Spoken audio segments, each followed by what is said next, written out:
مساء الفل. هبتدي الفيديو بسؤال: ليه أبناء النرجسيين أصعب ناس ممكن يعرفوا يحبوا نفسهم ويتقبلوا نفسهم؟ يعني بلاش نوصل لمرحلة الحب، التقبل بس. احنا عايزين نوصل لمرحلة ان انا اتقبل نفسي بعيوبها بميزاتها بكل حاجة. ليه بيبقى صعب قوي علينا ان احنا نوصل للمرحلة دي؟ ليه احنا دايما في حالة لوم لنفسنا وعتاب وندم وجلد، احساس شعور بالذنب طول الوقت حاسين ان احنا مقصرين، طول الوقت حاسين ان احنا في حاجه ناقصه، احنا ما عملناش، كان المفروض نعمل احسن من كده، كان المفروض نعمل احسن من كده، انا ما عملتش اللي عليا. ما بنعرفش نريلاكس، ما بنعرفش نقعد هاديين كده على الكنبه، ما بنعملش حاجه من غير ما يجي وسواس في دماغنا. انت ازاي قاعده، ما بتعمليش حاجه؟ يعني مش فاهم يعني مش فاهمه بجد. انت ازاي، يعني ازاي في ثانيه عدت في حياتك انت ريلاكست فيها ما بتعمليش فيها حاجه؟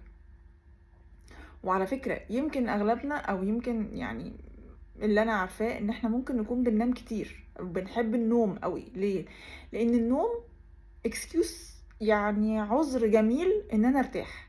فانا لو مش نايمه انا لازم اكون بعمل حاجه، لازم اكون بنجز حاجه. ده واحنا كبار، يعني ده واحنا كبار لسه عندنا الاحساس ده، لسه عندنا الاحساس ان هو طالما انا صاحيه انا لازم اكون بنجز. ما بنجزش انا، لا ده انا فاشله، انا فاشله في هذا اليوم. إيه، وبالتالي دايما انا حاسه ان انا مقصره، ان انا I'm not good enough، انا مش كفايه، انا مش كفايه، وجودي نفسه مش كفايه كوجود. انا محتاجه دايما ابقى بعمل حاجه، مجهود زياده قوي عشان ابان، عشان يتقال دي مفيده، فاحس ان انا تمام. طيب يبقى انا وجودي اوكي. لو انا مش مفيده او محدش قال لي ان انا مفيده، مهما كنت بجري في دوامه، انا ممكن اكره نفسي. طيب لماذا يحدث هذا؟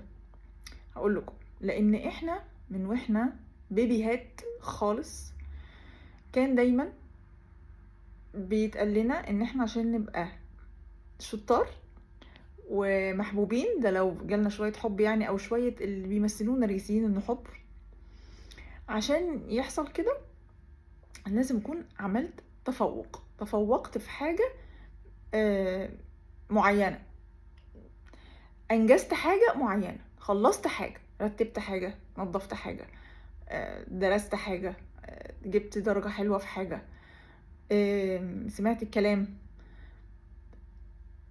الاهتمام البوزيتيف والبصة اللي فيها شوية ماشي شاطر، دي اللي بتقعد ثانية دي في الشهر، دي ما بكناش بناخدها غير لما نكون انجزنا حاجة وتعبنا فيها جدا، لان هي بتبقى اصلا محطوط لنا يعني ليفل كده عشان نوصل له لازم نقعد ننط ونشب.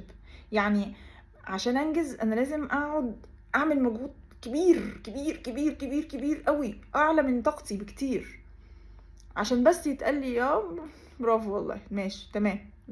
ايه التارجت اللي بعده؟ خلصتي ده، التارجت اللي بعده، خلصتي ده، التارجت اللي بعده، ها الهدف اللي بعده، الهدف اللي بعده. بتلعبي رياضة، لا لازم تاخدي كمان موسيقى معاها. بتعملي موسيقى ورياضة، لا لازم تاخدي لغة. طب لغة ورياضة وموسيقى، لا كمان كمبيوتر، لا مش ايه. ايه ده؟ يعني ده انا بنهج لما بفتكر. لازم طول الوقت نبقى بنوير، فنكبر يبقى عندنا مخنا خلاص اسمه وايرد، يعني الاسلاك بتاعت مخنا اتكونت. شبكة الاسلاك بتاعت مخنا حقيقي شبكة اسلاك اتكونت على ان احنا لو مش بننجز حاجة يبقى احنا ملناش لازمة وفشلة، وما نستاهلش نتحب، وما نستاهلش بصة حلوة، وما نستاهلش نتشاف، وكل الكلام ده.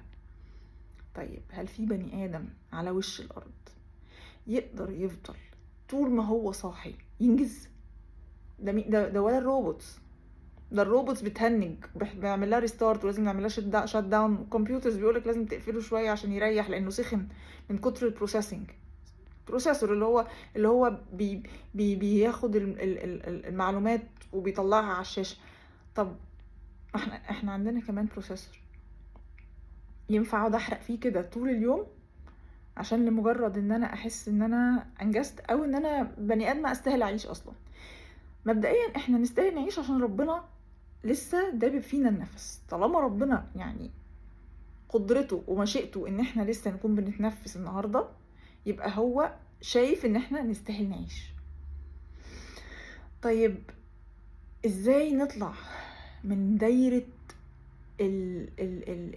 العنف اللي احنا بندخل فيها دي وبنكبر بيها، ان انا لازم افضل انجز انجز انجز انجز انجز انجز، يا اما انا ماليش لازمه بمختلف بقى المجالات. لو انا في شغلي، لو انا يعني ما ينفعش ولادنا الرجالين ما يعرفوش يحسوا انهم في شغلانه طبيعيه عاديه، بيروحوا الشغل وبيرجعوا من الشغل. ايه ده، انا النهارده ما عملتش تاثير، ما حدش قال لي برافو، ما حدش شافني، ما عملتش حاجه مع حد، ما قصرتش في حد، يبقى انا يومي ضاع هدر. طب لو اشتغلت الشغل العادي بتاع الشغلانه، لا مش كفايه انا كده، لا ما انجزتش. مع ان في ناس عاديه بتبقى مبسوطه جدا ان هم راحوا الشغل ورجعوا من الشغل وزي الفل، مفيش مشكله بالنسبه له، ده انجاز انه نزل ورجع اصلا. يعني ايه في ايه يعني. الامهات اللي امهاتهم نرجسيين او ابهاتهم يحرقوا بنزين يا نهار ابيض عشان يعجبوا جوازهم، ولا عشان يعجبوا ولادهم، ولا عشان يعجبوا حماتهم، ولا عشان يعجبوا مامتهم.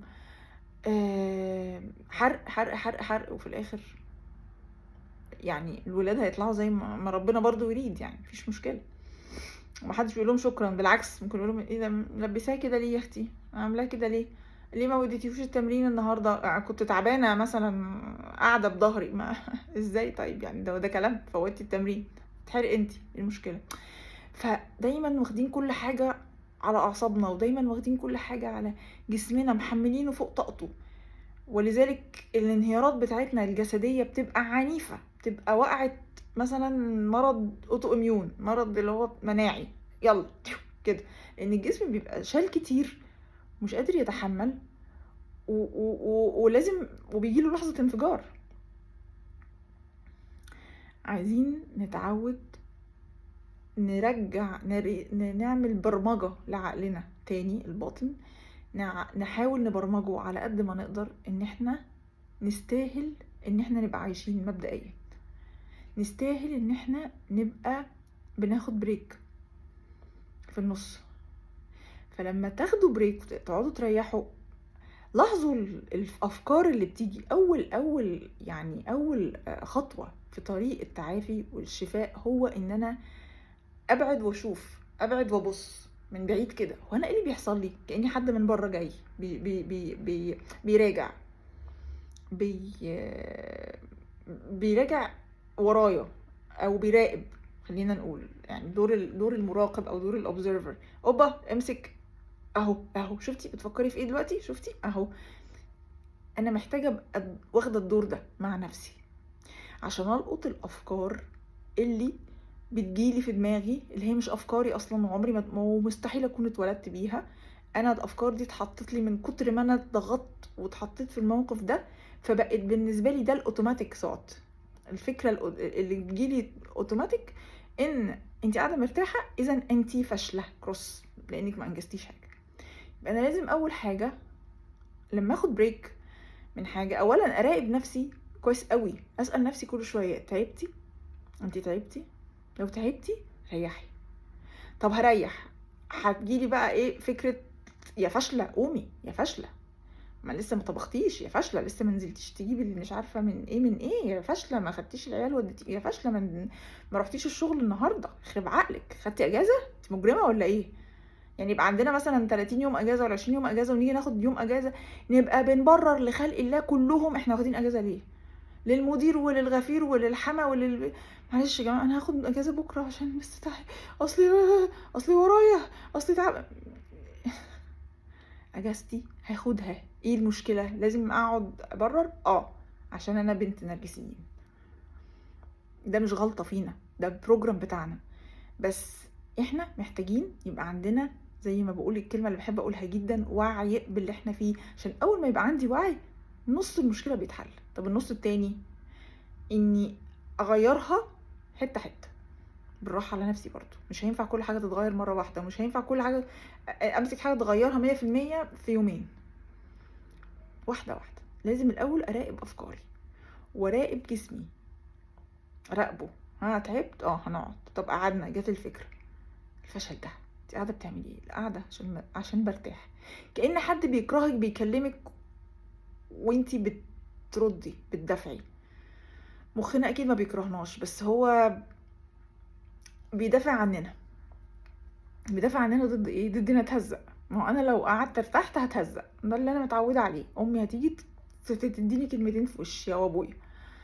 طيب اول حاجه لازم افهم مخي ان مفيش حد هيجي يهزقنا، لان انا اوريدي انا الكبيره. انا ممكن انا ههزق انا العيال لو عايزه، بس انا مش ما مين هيهزقني الا لو متجوزه نرجسي بقى، يعني الف سلامه. طيب يبقى انا استاهل. انا دلوقتي برتاح. قومي فاشله. لا انا مش فاشله، انا برتاح عشان انا استاهل ارتاح. تلاقي الصوت ابتدى ايه؟ يترب كده شويه. ايه ده؟ ايه الهبل ده؟ ايه اللي بتقوله ده؟ اول مره اسمع بتقول الكلام ده. يرجع تاني يقولك لا ما ينفعش ترتاحي لان وراكي وراكي وراكي وراكي. اوكي كمان شويه. انا ابص في الساعه، ربع ساعه كده وهقوم اكمل. حاضر ان شاء الله هقوم اكمل. شكرا، شكرا على المعلومه، بس انا محدش هيجي يهزقني دلوقتي. فهتلاقي الصوت شويه شويه ابتدى يتهد كده، يهدى، يجي. بس على فترات. آه الصوت يوطى شويه بدل ما هو عالي قوي. وياريت لو شفنا مع الفكره اشوف مين اللي بيقولها لي، مين اللي بيقولها لي من الماضي، مين الشخصيه اللي كانت بتعمل فيا كده. امي بقى، ولا ابويا النرجسي، ولا جدتي النرجسيه، ولا جوزي اللي كان جوزي النرجسي. مين بقى؟ صوت مين ده؟ ده مهم جدا. لو عرفت الصوت ورديت عليه على انه ده صوت حد تاني مش انا، هبتدي اتقبل نفسي. هحس ان ده مش انا اللي بكره نفسي، ده كان في حد انا اتبنيت فكرته عني. تمام؟ جربوا وقولوا لي ايه اللي نفع وايه اللي منفعش. لو حاجه تانية نفعت قولوا لي عليها. والتجربه دي كلها على بعضها انا محتاجاكم فعلا تجربوها وتقولوا لي في التعليقات. ترجعوا للفيديو ده في التعليقات، اعملوا له سيف وقولوا لي في التعليقات ايه اللي بيحصل معاكم بالوقت. تمام؟ كان معاكم ماجي حفوش لايف كوتش. اشوفكم الفيديو الجاي ان شاء الله.